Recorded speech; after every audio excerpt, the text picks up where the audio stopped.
Баршаңызға сәлем достар. Бұл видео сабақта сіздерге мен ағылшынша әріптердің тіркесін оқуды үйрететін боламын. Ең алдымен дауысты тіркестерден бастайық. Ол үшін келесі суретке назар аударайық. Бірінші қатарға назар аударайық. A және I әріптері және A мен Y, I мен I және I мен Y қатар кездессе A болып оқылады. Мысал қасында жазылған. Мысалға I'm gray.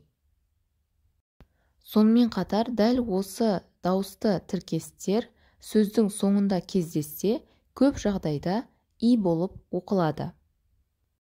Ал кейбір жерлерде IA болып оқылады. Мысалы, Eya сөзі.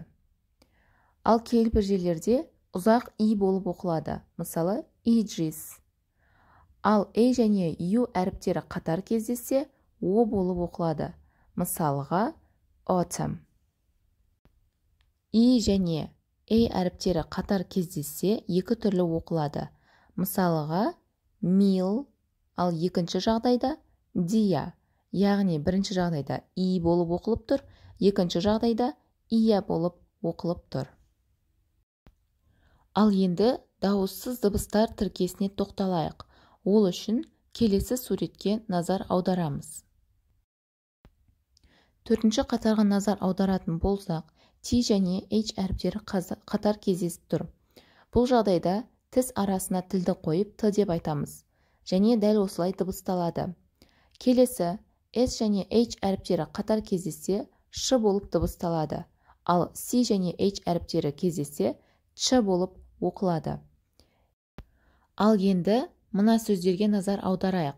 Видеоны тоқтатып, осы сөздерді өз еркіңізбен оқып көріңіз.